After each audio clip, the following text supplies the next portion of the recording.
أما بعد فقال الله تبارك وتعالى في كلامه المجيد والفرقان الحميد أعوذ بالله من الشيطان الرجيم بسم الله الرحمن الرحيم لن ينال الله لحومها ولا دماؤها ولكن يناله التقوى منكم صدق الله العظيم وقال النبي صلى الله عليه وسلم لا يؤمن أحدكم حتى يكون هواه تبعا لما جئت به أو كما قال عليه الصلاة والتسليم وقال النبي صلى الله عليه وسلم حين سئل عن رسول الله صلى الله عليه وسلم وما الأذاحي يا رسول الله قال النبي صلى الله عليه وسلم سنة أبيكم إبراهيم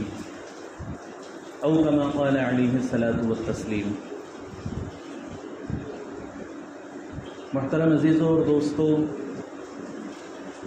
کچھ ہی دنوں کے بعد عید الاضحیٰ آنے والی ہے، اور ہم سب جانتے ہیں کہ عید الاضحیٰ میں ہم سب اللہ کو راضی کرنے کے لیے، اللہ کی رضا کے لیے قربانیاں دیتے ہیں۔ لیکن اس قربانی کی حقیقت کیا ہے؟ اس قربانی کا مقصد کیا ہے؟ قربانی کرنے سے پہلے ان چیزوں کو سمجھ لینا ہم سب کے لیے ضروری ہے۔ قربانی کے مقصد کو سمجھنے کے لیے ہم نبی کریم صلی اللہ علیہ وسلم کی ایک حدیث مبارکہ کو سمجھنے کی کوشش کرتے ہیں، جس میں صحابہ اکرام رضوان اللہ علیہم اجمعین نے نبی کریم صلی اللہ علیہ وسلم سے پوچھا کہ وَمَا الْأَضَاحِي يَا رسول اللہ، اے اللہ کے نبی صلی اللہ علیہ وسلم یہ قربانیاں کیا ہیں؟ حالانکہ وہ بھی جانتے تھے کہ جانور کے گلے پر چھری پھیرنا، جانور کو اللہ کی رضا کے لیے ذبح کرنا یہ قربانی ہے۔ کیا ان کو معلوم نہیں تھا؟ ان کے بھی علم میں تھا کہ قربانی اس کو کہا جاتا ہے، لیکن ان صحابی کے سوال کی منشا یہ تھی کہ یا رسول اللہ صلی اللہ علیہ وسلم اس قربانی کی روح کیا ہے؟ اس قربانی کی روح کیا ہے؟ اس قربانی کی حقیقت کیا ہے؟ اس کے متعلق وہ صحابی نبی صلی اللہ علیہ وسلم سے پوچھنا چاہتے تھے، اور نبی کریم صلی اللہ علیہ وسلم نے بھی اسی سوال کے مطابق جواب دی۔ نبی کریم صلی اللہ علیہ وسلم نے فرمایا کہ سنت ابیکم ابراہیم، کہ یہ جو قربانی ہے یہ تمہارے والد حضرت ابراہیم علیہ السلام کی سنت ہے۔ یہ جو قربانی ہے یہ تمہارے والد حضرت ابراہیم علیہ السلام کی سنت ہے۔ اب حضرت ابراہیم علیہ السلام کی سیرت کو ہم اٹھا کر دیکھیں، حضرت ابراہیم علیہ السلام نے جو قربانی دی تھی اس قربانی کو ہم اٹھا کر دیکھیں تو ہمیں پتہ چلتا ہے کہ وہ قربانی کوئی رسمی قربانی نہیں تھی، بلکہ وہ قربانی اپنی سب سے محبوب ترین چیز، اپنے سب سے پسندیدہ ترین چیز کو اللہ کی راہ میں قربان کرنا، وہ قربانی اپنے جذبات کی قربانی تھی، وہ قربانی اپنے پورے وجود کی، اپنے پورے جان و مال کی، ہر چیز کی اللہ رب العزت کی راہ میں قربانی تھی۔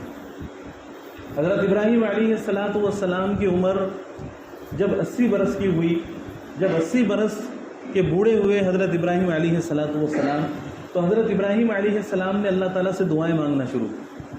تب تک کوئی اولاد نہیں، اللہ تعالیٰ سے مانگتے رہے ربی حبلی من الصالحین، ربی حبلی من الصالحین۔ سورہ صافات میں اس کا تذکرہ تفصیل کے ساتھ ملتا ہے۔ اللہ تعالیٰ سے مانگتے رہے ربی حبلی من الصالحین کہ اے اللہ مجھے نیک صالح اولاد عطا فرما۔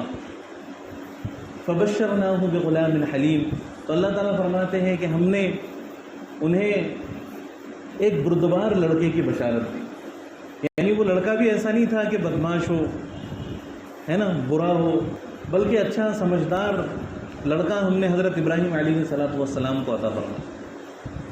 اب بڑھاپے میں جو اولاد ہوتی ہے، جبکہ ساری زندگی کوئی اولاد نہ ہوئی ہو، تو وہ اولاد کتنی قیمتی ہوتی ہے ماں باپ کی نظر میں۔ ہم جیسے کہتے ہیں کہ بھائی منتوں کا ہے، اکلوتا ہے نا، تو ماں باپ کو کتنی زیادہ محبت ہوتی، کتنی شدید محبت ہوتی ہے اس اولاد سے، جو اکلوتی اولاد ہو اور عمر کا ایک حصہ گزر جانے کے بعد وہ اولاد ہوئی ہو تو کتنی محبت ہوتی۔ تو حضرت ابراہیم علیہ السلام کے دل میں بھی شدید محبت تھی، لیکن اللہ رب العزت کی طرف سے سب سے پہلا امتحان یہ آیا کہ حضرت اسماعیل علیہ السلام کو اور ان کی جو والدہ ہے حضرت ہاجرہ رضی اللہ عنہا کو، دونوں کو بے آب و گیاہ وادی میں چھوڑ دو، لے جا کر پتھریلی زمین پر لے جا کر چھوڑ دو۔ حضرت جبریل علیہ السلام کو اللہ تعالیٰ نے بھیجا کہ ان کی رہنمائی کرو، ان کو راستہ بتاؤ۔ حضرت جبریل علیہ السلام راستہ بتاتے رہے اور حضرت ابراہیم علیہ السلام اپنی بیوی اور اپنے بچے کو لے کر پیچھے پیچھے چلتے رہے، یہاں تک کہ ایک ایسے مقام پر پہنچے جو بالکل پتھریلا مقام تھا، جہاں پر نہ کوئی گھاس پھوس، نہ کھانے پینے کا کوئی انتظام، پانی کا ایک قطرہ بھی اس سرزمین پر موجود نہیں، جسے آج ہم مکہ کے نام سے جانتے۔ تو مکہ کو اللہ تعالیٰ نے اسی طرح آباد فرمایا۔ تو بالکل پتھریلی زمین، بے آب و گیاہ بستی، صفا مروہ جو پہاڑیاں ہیں، آج حج کے لیے جو لوگ جاتے ہیں وہ ان پہاڑیوں کو دیکھتے ہیں، تو ان دونوں پہاڑیوں کے درمیان موجود۔ اب اللہ تعالیٰ کی طرف سے حکم تھا تو اپنی بیوی کو اور اپنے اکلوتے بچے کو حضرت ابراہیم علیہ السلام اس بے آب و گیاہ وادی میں چھوڑ کر چلے گئے، اور اس واقعے کو ہم تفصیل کے ساتھ جانتے۔ اب تصور کرے، سوچے کہ ایک شوہر اپنی بیوی کو لے جائے اور کسی میدان میں چھوڑ کر آ جائے، تو اس شوہر پر بھی اور بیوی پر بھی کیا گزریں گی۔ حضرت ابراہیم علیہ السلام کی طرف حضرت ہاجرہ رضی اللہ عنہا نے ایک عجیب نظروں سے دیکھا اور کہا کہ آپ اس بستی میں ہمیں چھوڑ کر جائیں، اس زمین پر ہمیں چھوڑ کر جا رہے ہیں، جہاں نہ زندہ رہنے کا کوئی سبب، نہ کھانے پینے کے کوئی اسباب۔ لیکن حضرت ابراہیم علیہ السلام کو اجازت نہیں تھی کہ آپ ان کو بتا دیتے صاف صاف۔ حضرت ابراہیم علیہ السلام خاموش رہے۔ تو بی بی ہاجرہ نے صرف اشارتاً پوچھا کہ اگر یہ اللہ تعالیٰ نے آپ کو حکم دیا ہے، وہ بھی جانتی تھی کہ میرے شوہر اللہ تعالیٰ کے پیغمبر ہے، تو وہ میرے اوپر ظلم اور زیادتی تو نہیں کریں گے۔ تو انہوں نے پوچھا کہ اگر اللہ کا حکم ہے تو آپ مجھے اشارہ کرو۔ تو حضرت ابراہیم علیہ السلام نے اشارہ کر دیا کہ ہاں اللہ کا حکم ہے۔ تو پھر بی بی ہاجرہ وہ بھی پیغمبر کی بیوی تھی، نیک صالحہ تھی، تو انہوں نے کہا کہ فَإِذًا لَن يُضَيِّعُنَا، تو پھر اللہ رب العزت ہمیں ضائع نہیں کرے گا، اللہ تعالیٰ کوئی نہ کوئی راستہ ضرور پیدا کرے گا۔ تو اب حضرت ابراہیم علیہ السلام اللہ کے بھروسے پر چھوڑ کر ان کو چلے گئے، اور یہ بھی اللہ پر توکل کر کے، اللہ پر بھروسہ کر کے وہی رکے۔ اب حضرت اسماعیل علیہ السلام کو شدت کی پیاس لگی۔ اب بچے کو تو پیاس لگے تو وہ برداشت نہیں کر سکتا۔ حضرت اسماعیل علیہ السلام نے رونا شروع کر دیا۔ اب بچے کی پیاس کو دیکھ کر یہ بھی تڑپ اٹھی حضرت ہاجرہ رضی اللہ عنہا، لیکن وہاں پر آس پاس کوئی بھی چیز موجود نہیں تھی۔ تو انہوں نے بچے کو چھوڑا اور پانی کو تلاش کرنے کے لیے کبھی صفا کی پہاڑی پر چڑھتی، کبھی مروہ کی پہاڑی پر چڑھتی، کبھی صفا کی پہاڑی پر چڑھتی، کبھی مروہ کی پہاڑی پر چڑھتی پانی کو تلاش کرنے کے لیے، اور پھر کہیں زیادہ دور نکل جانے کی وجہ سے بچے کو کوئی نقصان نہ پہنچ جائے، کوئی جانور وغیرہ بچے کو نقصان نہ پہنچا دے، اس لیے بچے کی فکر میں واپس بھی پلٹ کر آ جائے۔ تو 7 مرتبہ بی بی ہاجرہ رضی اللہ عنہا نے وہ چکر پورے کیے، تو اللہ رب العزت نے حاجیوں کے اوپر وہ چکر لازم قرار دی کہ صفا مروہ کے اوپر چکر لگانا تمہارے لیے لازم ہے۔ اب قیامت تک جو بھی حج کے لیے آئے گا تو صفا مروہ کی سعی کرنا اس کے اوپر لازم ہوگا، بغیر صفا مروہ کی سعی کیے ہوئے کسی کا حج مکمل نہیں ہو سکتا۔ تو اللہ کے لیے بڑی قربانی دی، اللہ کی محبت میں بڑی قربانی دی، تو اللہ رب العزت نے اس کا صلہ بھی یہ دیا کہ ان کی سنت کو اللہ رب العزت نے قیامت تک کے لیے زندہ فرمایا ہے نا۔ کتنی بڑی قربانی ہے، ذرا تصور کریں، ہم ذرا سوچیں ہم اس قربانی کے بارے میں۔ تو یہ سب سے پہلی قربانی تھی حضرت ابراہیم علیہ السلام کے لیے۔ حضرت ابراہیم علیہ السلام بھی بے چین ہوں گے کہ میں اپنی بیوی کو چھوڑ کر، اپنے بچے کو چھوڑ کر آیا ہوں ایک پتھریلی جگہ پر جہاں کچھ بھی موجود نہیں ہے، تو ان کے دل کی بھی کیا کیفیت ہوگی۔ تو یہ سب سے پہلا امتحان حضرت ابراہیم علیہ السلام۔ اب ہم میں سے کوئی ہوتا تو کہتا کہ یا اللہ، بڑھاپے میں بڑی مشکل سے آپ نے مجھے اولاد دی، اور پھر اولاد دینے کے بعد یہ حکم دے دیا کہ اس کو بے آب و گیاہ وادی کے اندر لے جا کر چھوڑ دو، ایک پتھریلی زمین پر لے جا کر چھوڑ دو، خود ہی موت کے منہ میں ڈال کر آ جاؤ، یہ حکم دے دیا۔ اگر یہی کرنا تھا تو اس سے بہتر تھا کہ اولاد ہی نہ دیتا، ہم ہوتے تو یہ باتیں کرتے، لیکن حضرت ابراہیم علیہ السلام نے محبت کی مثال قائم کی، اطاعت کی مثال قائم کی، جو قربانی ہمیں سیکھنا ہے کہ اللہ کی رضا کے لیے ہر چیز قربان، یہ محبت کا تقاضا ہے، یہ اطاعت کا تقاضا ہے، یہ اللہ سے دوستی کا تقاضا ہے کہ جو حکم اللہ تعالیٰ کی طرف سے ملے بندہ اس کو کر گزرے، بندہ اس کو کر گزرے۔ یوں ہی حضرت ابراہیم علیہ السلام کو خلیل اللہ کا لقب نہیں ملا، اللہ کے دوست کا لقب نہیں ملا۔ یوں ہی حضرت ابراہیم علیہ السلام کو نبی کریم صلی اللہ علیہ وسلم کے آباء و اجداد میں شامل ہونے کے لیے نہیں چنا گیا ہے نا، بڑی قربانیاں ہیں، تو یہ قربانی ہمیں سیکھنے کی ضرورت ہے۔ پھر اس کے بعد اللہ تعالیٰ نے اس کا تذکرہ فرمایا سورہ صافات کے اندر کہ فلما بلغ معه السعی، کہ جب حضرت اسماعیل علیہ السلام نے چلنا پھرنا شروع کیا، تھوڑے سمجھدار ہوئے، چلنا پھرنا شروع کیا، باپ کے کام آنے کی عمر ہو گئی، تھوڑے بہت سمجھدار ہوئے حضرت اسماعیل علیہ السلام، تو حضرت ابراہیم علیہ السلام نے خواب دیکھا کہ میں اپنے بیٹے اسماعیل کو ذبح کر رہا ہوں۔ اب نبیوں کا جو خواب ہوتا ہے وہ سچا خواب ہوتا ہے، ہمارے اور آپ کے خواب کی طرح نہیں ہوتا۔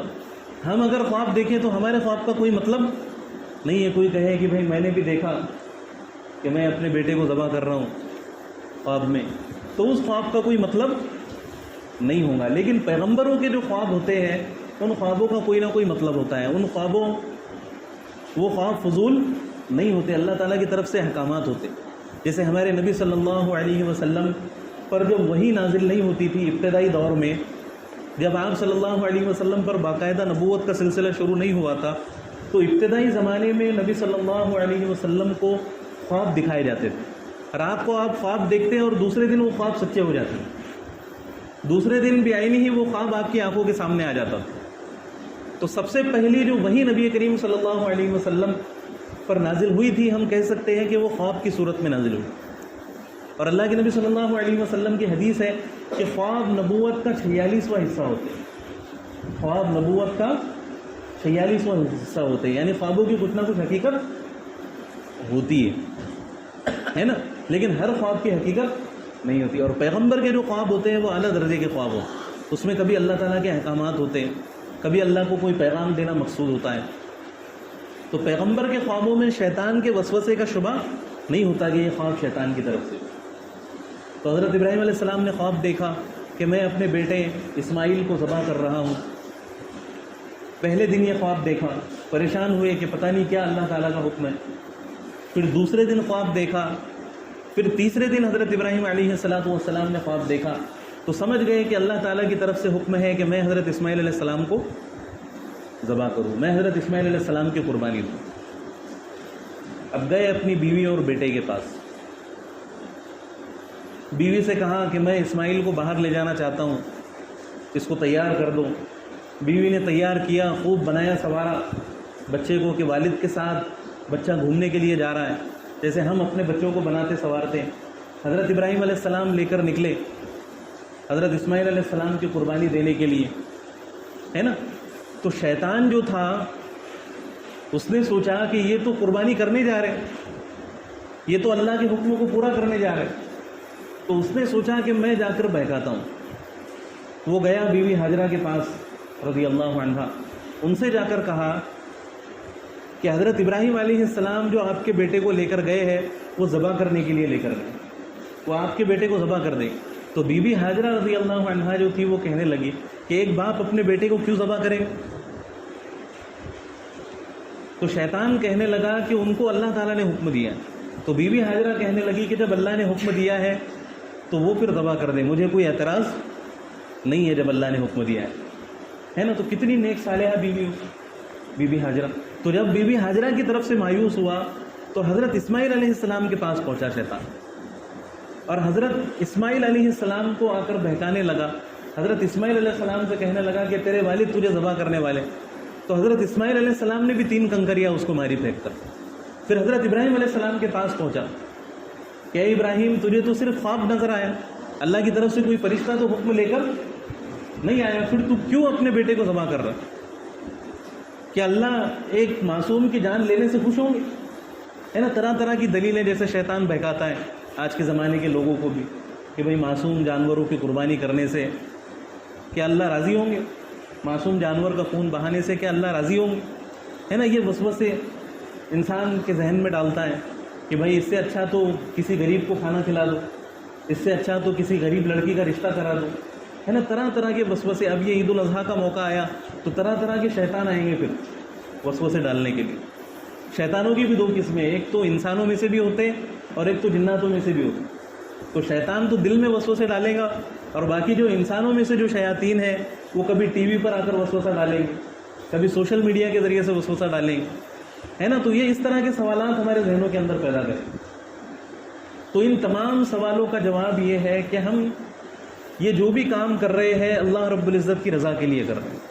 ہم کس کے لیے کر رہے ہیں؟ اللہ تعالیٰ کی رضا کے لیے. جب اللہ تعالیٰ نے ہمیں حکم دے دیا تو ہمیں پھر کسی حکمت کی، کسی لاجک کی ضرورت نہیں ہے. جب اللہ تعالیٰ کی طرف سے حکم آ گیا تو بس ہمیں اس کام کو کر گزرنا ہے. کسی دلیل کی، کسی حکمت کی، کسی لاجک کی ضرورت نہیں ہے. اور اس کے علاوہ اگر ہم دیکھیں تو قربانی میں جتنے بھی جانور کٹتے ہیں، لوگ اعتراضات کرتے ہیں کہ بھائی تم ایک ہی دن میں 3 دن کے اندر کروڑوں جانور کاٹ کر ختم کر دیتے ہو، اس سے تو جانوروں کے اندر کمی آ جائیں گی، اس سے تو جانوروں کے اندر کمی آ جائیں گے. ایک وقت آئے گا کہ جانور ہی نہیں بچیں گے ہمارے پاس کھانے پینے کے لیے. یہ اس طرح کے اعتراضات کرتے ہیں، ہے نا. تو اس کا جواب یہ ہے کہ قربانی کے جتنے بھی جانور ہیں ان کے اندر اللہ رب العزت نے برکت رکھی. ان کے اندر اللہ رب العزت نے کیا رکھی؟ برکت رکھی. کتنے سینکڑوں سالوں سے قربانیاں ہو رہی، کتنے سینکڑوں سالوں سے قربانیاں ہو رہی، انہی جانوروں کی قربانیاں ہو رہی. لیکن ان سے زیادہ کوئی جانور دنیا کے اندر موجود نہیں ہے. جن جانوروں کی قربانی کی جاتی ہے انہی کی نسلوں کے اندر برکت، انہی کی نسلوں کے اندر برکت. دیکھو بکروں کی قربانی ہوتی ہے نا، اور بھی جانوروں کی قربانی ہوتی ہے، لیکن وہ جانور ہمیں کثیر تعداد میں نظر آئیں گے، کثیر تعداد میں ہمیں ملیں گے. لیکن جن جانوروں کی قربانی نہیں ہوتی ان کے اندر برکت نہیں ہوتی. ایک اللہ والے تھے، ان سے کسی نے پوچھا کہ برکت کیا ہوتی، برکت کیا ہوتی ہے؟ تو وہ کہنے لگے کہ انہوں نے پوچھا کہ ایک جو بکری ہوتی ہے وہ کتنے بچے پیدا کرتی؟ تو وہ کہنے لگا کہ 2 بچے پیدا کرتی. پھر انہوں نے کہا کہ ایک کتیا جو ہوتی ہے وہ کتنے بچے پیدا کرتی؟ تو وہ کہنے لگا کہ 8 بچے پیدا کرتی. تو پھر وہ بزرگ کہنے لگے کہ دونوں میں سے تعداد کس کی زیادہ ہے؟ بکریوں کی تعداد زیادہ ہے یا کتوں کی تعداد زیادہ؟ اس حساب سے تو کتوں کی تعداد زیادہ ہونی چاہیے، ہے نا. یہ آکوٹ کی بات الگ ہے، یہاں بہت زیادہ کتے موجود ہیں. لیکن عموماً اگر ہم پورا جائزہ لیں تو ہمیں نظر آئے گا کہ جن جانوروں کی قربانی کی جاتی ہے وہی جانور تعداد میں زیادہ ہے، کیونکہ ان کی نسلوں میں اللہ رب العزت نے برکت رکھی ہے نا. تو اگر ختم ہونے ہوتے تو ابھی تک ختم ہو جاتے، اگر ختم ہونے ہوتے تو ابھی تک ختم ہو جاتے. تو یہ ساری فضول قسم کی باتیں، ان باتوں کی کوئی حقیقت نہیں ہے. اور اگر قربانی کرنا بند کر دی جائے، اگر جانوروں کا گوشت استعمال کرنا بند کر دیا جائے تو پھر انسان اس کو پالیں گے ہی نہیں. اور اگر نہیں پالیں گے تو نہیں پالنے کی وجہ سے خود بخود ان کی نسل ختم ہو جائے. جو جانور پالنے والے لوگ پالتے ہیں تو وہ کسی نہ کسی فائدے کی وجہ سے پالتے. اگر فائدہ نہ ہو جانوروں میں تو کوئی بھی جانور نہیں پالے گا. اور جب انسان نہیں پالیں گے تو خود بخود ان جانوروں کی نسل ختم ہو جائیں گی. ان کا وجود انسان کے پالنے کے اوپر موقوف ہے نا. تو یہ طرح طرح کے وسوسے ہمارے ذہنوں کے اندر ڈالے جاتے ہیں، لیکن ان وسوسوں کی طرف توجہ دینے کی ضرورت نہیں ہے. سب سے پہلی چیز ہے کہ یہ اللہ تعالیٰ کا حکم ہے. اب ہماری عقل میں آئے یا نہ آئے، ہماری سمجھ میں آئے یا نہ آئے. تو اس نے طرح طرح کے وسوسے حضرت ابراہیم علیہ السلام کے ذہن میں ڈالے. حضرت ابراہیم علیہ السلام نے اسے کنکریاں پھینک کر ماری. تو وہ جو کنکریاں پھینک کر ماری تھی حضرت ابراہیم علیہ السلام نے، تو اس سنت کو بھی اللہ رب العزت نے زندہ رکھا قیامت تک. اب یہ جو رمی جمار ہے، جو لوگ حج کے لیے جاتے ہیں تو وہ شیاطین کو کنکریاں مارتے ہیں، تو وہاں پر شیطان موجود نہیں ہے. وہاں پر ایک علامت ہے کہ حضرت ابراہیم علیہ السلام کو یہاں پر ابلیس بہکانے کے لیے آیا تھا اور حضرت ابراہیم علیہ السلام نے کنکریاں ماری تھی، اس کے دھوکے میں، اس کے بہکاوے میں نہیں آئے تھے، تو اللہ رب العزت نے اس سنت کو بھی زندہ فرما دیا کہ تم بھی حضرت ابراہیم علیہ السلام کی اس سنت کو تازہ کرتے رہا کرو قیامت تک کے لیے، قیامت تک اس سنت کو زندہ کرتے رہا کرو۔ اب حضرت ابراہیم علیہ السلام اپنے بیٹے کو لے کر پہنچے وادی منی میں، اپنے بیٹے سے کہا کہ یا بنیا انی ارا فی المنام انی اذبحک فانظر ماذا ترى، کہ اے میرے بیٹے میں نے خواب میں دیکھا کہ میں تجھے ذبح کر رہا ہوں، فانظر ماذا ترى، تو بتا کہ اس معاملے میں تیرا کیا خیال ہے، اس معاملے میں تیرا کیا خیال ہے۔ تو حضرت اسماعیل علیہ السلام نے کوئی جملہ اپنی زبان سے نہیں نکالا، حضرت ابراہیم علیہ السلام کے اشارے کو سمجھ گئے اور کہا کہ یا ابت فعل ما تؤمر ستجدنی ان شاء اللہ من الصابرین، کیا ہے والد محترم آپ کو جس بات کا حکم دیا گیا ہے آپ کر گزری، ستجدنی ان شاء اللہ من الصابرین، یقیناً آپ مجھے صبر کرنے والوں میں سے پائیں، یقیناً آپ مجھے صبر کرنے والوں میں سے پائیں۔ ہے نا، ہمارے لیے کہنا آسان ہے، سننا آسان ہے، لیکن ایک باپ جس کے لیے اکلوتی چہیتی اولاد ہو، جو منتوں کے بعد اس کو ملی ہو، اس کو ذبح کرنا پڑ رہا ہو، تو اس کے دل پر کیا گزر رہی ہوگی، اس کے دل پر کیا گزر رہی ہوں گی۔ لیکن اللہ کے حکم کا انکار نہیں کیا جا سکتا، اللہ کو امتحان لینا مقصود ہے۔ اب حضرت ابراہیم علیہ السلام، حضرت اسماعیل علیہ السلام نے کہا کہ اے والد محترم آپ مجھے جیسے ہم جانور کو ذبح کرتے وقت سیدھا لٹاتے، تو حضرت اسماعیل علیہ السلام نے کہا کہ اے والد محترم آپ مجھے پیشانی کے بل لٹائیں۔ قرآن میں بھی اس کا اشارہ ملتا ہے، فلما اسلم وتلہ للجبین، کہ جب ان دونوں نے اللہ کی اطاعت و فرما برداری کو اختیار کر لیا، وتلہ للجبین، اور حضرت اسماعیل علیہ السلام کو پیشانی کے بل لٹا دیا۔ اب اس میں حکمت کیا تھی؟ اس میں حکمت یہ تھی کہ حضرت اسماعیل علیہ السلام نے کہا کہ اے والد محترم اگر چھری میری نظروں میں پڑے تو کہیں میں موت کے ڈر سے اپنا ارادہ نہ بدل لوں، کہیں میں موت کے ڈر سے اپنا ارادہ نہ بدل لوں اور اللہ کا حکم پورا نہ ہو پائے، اور کہیں ایسا نہ ہو کہ آپ میرے چہرے کو دیکھ کر باپ کی محبت غالب آ جائے اور آپ چھری چلاتے چلاتے رک جائے، تو اس لیے آپ مجھے پیشانی کے بل لٹا دیجئے اور پھر میری گردن پر چھری چلائی۔ اب کتنا یہ عجیب منظر ہے اور کتنا سخت امتحان اللہ رب العزت کی طرف سے لیا جا رہا ہے، کتنا سخت امتحان لیا جا رہا ہے اللہ تعالیٰ کی طرف سے، ہے نا۔ تو یہ اصل قربانی۔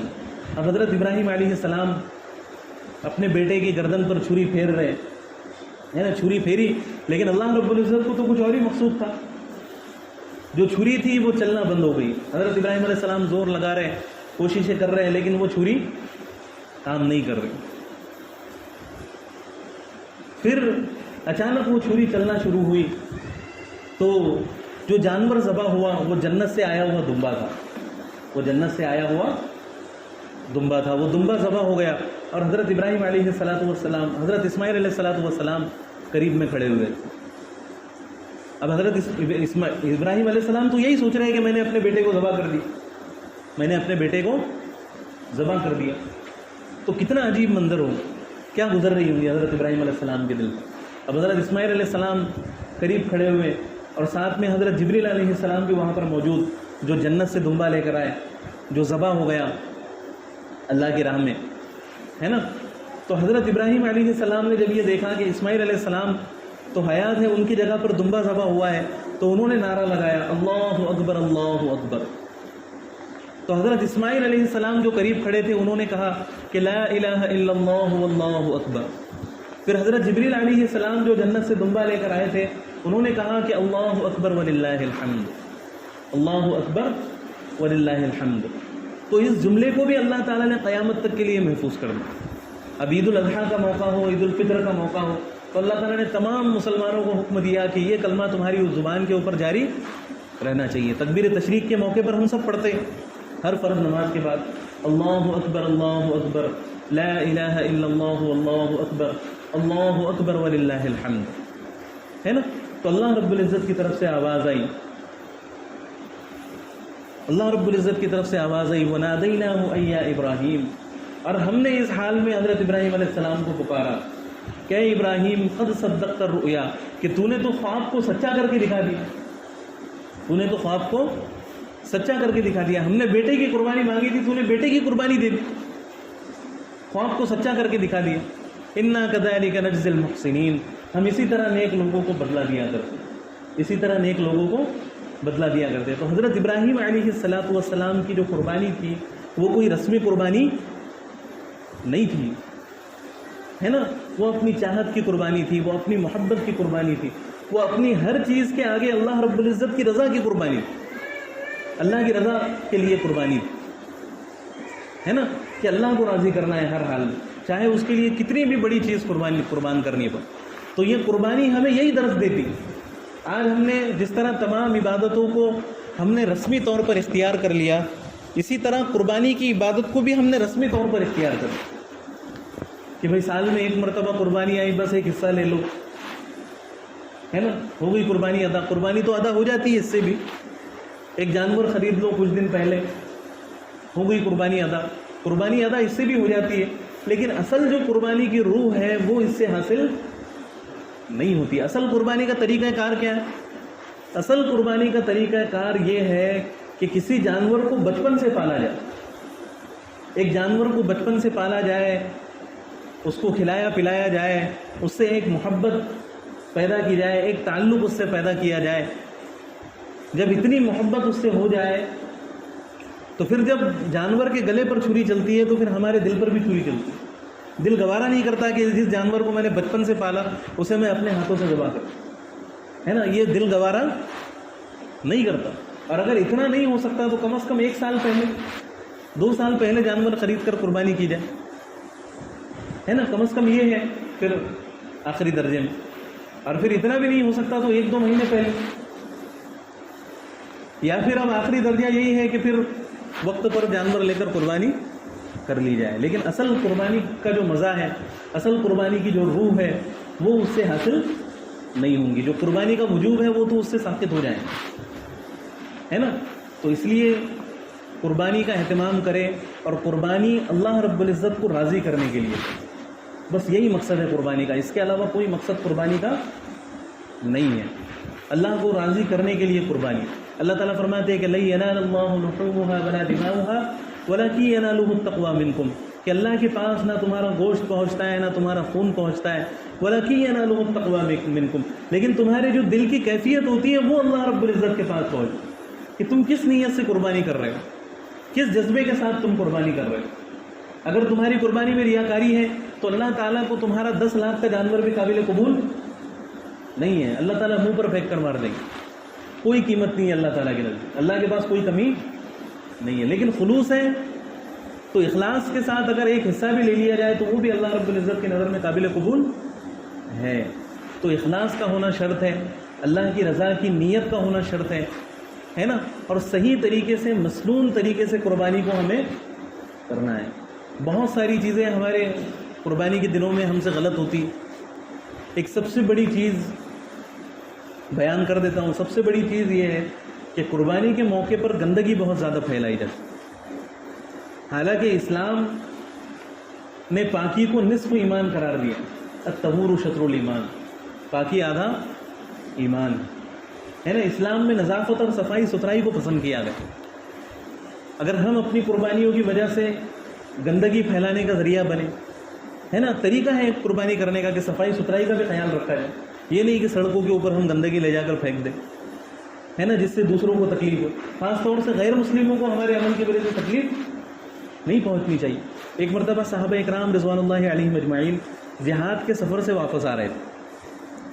اب راستے میں تھک گئے. اس زمانے میں پیدل سفر ہوا کرتے تھے. راستے میں تھک گئے تو بیچ میں صحابہ اکرام نے سڑک پر بستر بچھا دیا، سڑک پر لیٹ گئے.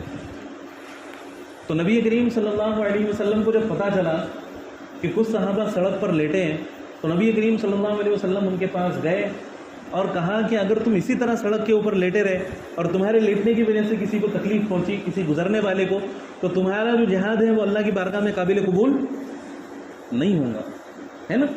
تو اس لیے ہم جو قربانیاں کر رہے ہیں تو ہماری ذات سے کسی کو تکلیف نہیں پہنچنی چاہیے. صفائی ستھرائی کا بہت اچھے طریقے سے اہتمام کرنا چاہیے، گندگی نہ ہو قربانی کی وجہ سے.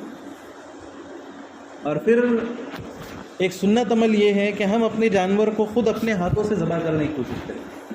یہ مسنون عمل ہے. نبی کریم صلی اللہ علیہ وسلم 100 اونٹوں کی قربانیاں دیا کرتے تھے. آخری جو سال تھے نبی کریم صلی اللہ علیہ وسلم، تو 60 اونٹ خود نبی کریم صلی اللہ علیہ وسلم اپنے ہاتھوں سے ذبح کیا کرتے، 60 اونٹ، اور باقی اونٹ حضرت علی رضی اللہ عنہ کے حوالے کر دیا کرتے تھے۔ تو سنت یہ ہے نبی کریم صلی اللہ علیہ وسلم کی کہ آپ صلی اللہ علیہ وسلم خود اپنے ہاتھوں سے قربانی کرتے تھے، تو ہمیں بھی اپنے ہاتھوں سے قربانی کرنی چاہیے، اپنی قربانی کو اپنے ہاتھ سے ذبح کرنا چاہیے۔ اور قربانی کو تقسیم کرنے میں بھی آج کل بہت الٹے سیدھے کام ہو رہے ہیں نا۔ قربانی کو جب ہم تقسیم کر رہے ہیں تو اس میں 3 حصے کرنا مستحب ہے۔ کتنے حصے کرنا مستحب ہے؟ 3 حصے۔ سب سے پہلا ایک حصہ جو ہے تو وہ اپنے آپ کے لیے، ایک حصہ ہم رکھ سکتے ہیں، اور دوسرا حصہ جو ہے وہ ہمارے رشتہ داروں کے لیے۔ رشتہ داروں کا مطلب کیا ہے؟ جو خونی رشتہ دار ہیں ہمارے، جن سے خونی رشتے کا تعلق ہے۔ اب چاہے ان سے تعلقات کیسے بھی ہو، لیکن ہمارا حق ہے کہ ہمارا گوشت ان کے یہاں پہنچے۔ اور تیسرا حصہ ہے غریبوں اور مسکینوں کے لیے۔ تیسرا حصہ کس کے لیے؟ غریبوں اور مسکینوں کے لیے۔ تو ہم دیکھیں جو بھی غریب غربا موجود ہے ان تک وہ حصہ ضرور پہنچانے کی کوشش کریں، ہے نا۔ اور گوشت اتنا ہی جمع کرے قربانی کے موقع پر، اتنا ہی اپنے پاس رکھیں جتنا ہم کھا سکتے ہیں، ورنہ ایسے بھی معاملات سننے میں آتے۔ ایک جگہ کا واقعہ سننے میں آیا کہ ایک صاحب نے بڑا فریج بھر کر گوشت رکھا۔ اب ہوا یوں کہ 3-4 دن کے بعد بجلی چلی گئی۔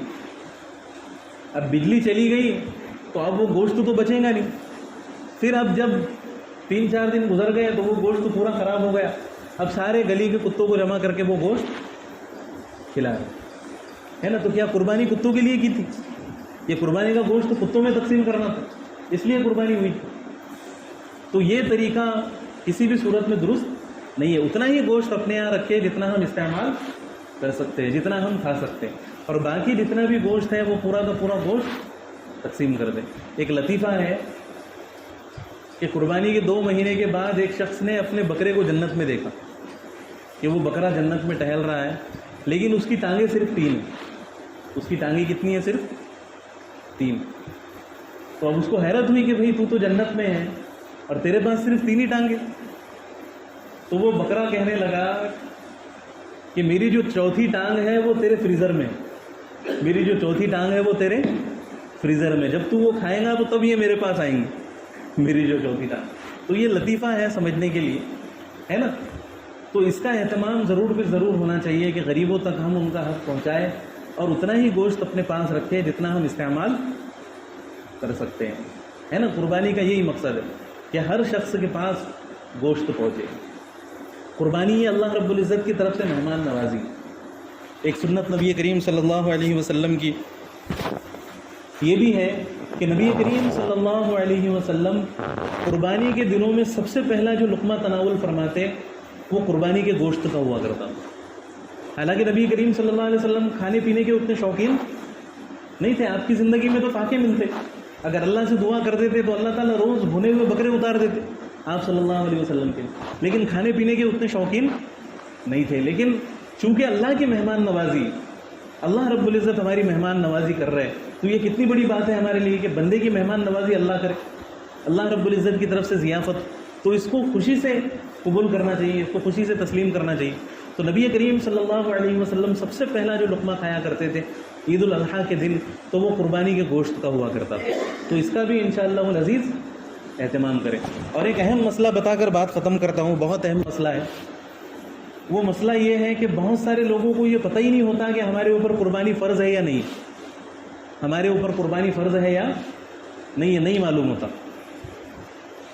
تو یہ مسئلہ سمجھ لے کہ قربانی کن لوگوں کے اوپر فرض ہے؟ جن کے پاس 53,812 روپے، یہ 52.5 تولہ چاندی کی قیمت ہے آج کے حساب سے، یہ کم زیادہ ہو سکتی ہے۔ تو 53,812 روپے کی قیمت کے جس کے پاس ضرورت سے زائد سامان اگر موجود ہے، سونا موجود ہے، چاندی موجود ہے، تجارت کا مال موجود ہے، ایسا کوئی مال جو بیچنے کی نیت سے خریدا ہو یہ موجود ہے، ضرورت سے زائد کوئی سامان موجود ہے، تو 53,812 روپے کی مقدار کے برابر جس کے پاس موجود ہے اس کے اوپر قربانی کرنا واجب ہے، اس کے اوپر قربانی کرنا لازم ہے۔ تو ہم حساب لگائیں، کبھی کبھار ایسا ہوتا ہے کہ بیوی کے اوپر قربانی واجب ہوتی، شوہر کے اوپر نہیں ہوتی. اب بیوی کے پاس سونا ہوتا ہے نا, 1 تولہ سونا بھی اگر ہے تو آج کے زمانے کے اعتبار سے کیا قیمت بنتی ہے اس کی؟ 70,000 روپے ہے نا. تو واجب ہو گئی قربانی, کیونکہ 53,812 روپے پر قربانی واجب ہو جاتی ہے. تو بیوی کے اوپر قربانی لازم ہو گئی. اب بیوی کے لیے اس قربانی کو کرنا ضروری ہے, بیوی کے اوپر لازم. ہاں اگر شوہر اس کی طرف سے قربانی کرنا چاہے تو کر سکتا ہے بیوی کی اجازت لے کر, جائز ہے. لیکن اگر شوہر نہ کرے تو شوہر کے اوپر کوئی گناہ نہیں ہوا. تو یہ مسئلہ ذہن میں رکھے, اپنا حساب لگائے کہ میرے اوپر قربانی واجب ہے یا نہیں واجب ہے. اگر ہمارے اوپر قربانی واجب ہو اور پھر بھی ہم نہ کریں تو بہت سخت وعید نبی کریم صلی اللہ علیہ وسلم نے بیان فرمائی. اللہ کے نبی صلی اللہ علیہ وسلم فرماتے ہیں کہ من وجد ساعة لأن يضحي فلم يضحي فلا يقربن مصلانا, کہ جو شخص قربانی کرنے کی استطاعت رکھتا ہو لیکن پھر بھی قربانی نہ کرے تو وہ ہماری عیدگاہ کے قریب بھی نہ پھٹکے. کتنی نفرت کا اظہار فرمایا نبی صلی اللہ علیہ وسلم کہ جو استطاعت رکھنے کے باوجود قربانی نہ کرے تو وہ ہماری عیدگاہ کے قریب بھی نہ پھٹکے. تو لہٰذا ہمیں قربانی کرنے کا اہتمام کرنا چاہیے. ایک حدیث مبارکہ میں آتا ہے کہ جن جانوروں کی ہم قربانی کرتے ہیں یہ پلصراط پر سے گزرنے کے لیے ہمارے لیے سواریاں ہوں, ان پر سوار کر کے اللہ تعالیٰ پلصراط پر سے ہمیں گزاریں گے, ہے نا. جو حدیث ابتدا میں پڑھی تھی وہ مکمل حدیث یہ ہے کہ صحابہ اکرام نے پوچھا کہ وما فیہا لنا یا رسول اللہ, کہ قربانی میں ہمارے لیے کیا ہے رسول اللہ صلی اللہ علیہ وسلم. تو آپ صلی اللہ علیہ وسلم نے فرمایا بکل شعرۃ حسنۃ, کہ ہر بال کے بدلے ایک نیکی. تو پھر صحابہ اکرام نے پوچھا وہ فی الصوف یا رسول اللہ, کہ اگر اون ہو, جیسے جو بھیڑ ہوتی ہے تو اس کے اوپر تو اون ہوتی ہے, بہت زیادہ بال ہوتے, تو اس میں اللہ کے رسول صلی اللہ علیہ وسلم, تو نبی کریم صلی اللہ علیہ وسلم نے فرمایا وہ بکل شعرۃ من الصوف حسنۃ, کہ اگر اون ہے تو اون کے ہر بال کے بدلے میں بھی تمہیں ایک نیکی ملیں گی. اتنی زیادہ نیکی اللہ رب العزت کی طرف سے ملے گی, ہے نا. تو قربانی کے فضائل ہم سنتے رہتے ہیں, سمجھتے رہتے ہیں, جو باتیں کہی گئی سنی گئی. اللہ تعالیٰ سے دعا ہے کہ اللہ تعالیٰ ان تمام باتوں پر ہم سب کو عمل کرنے کی توفیق عطا فرمائے.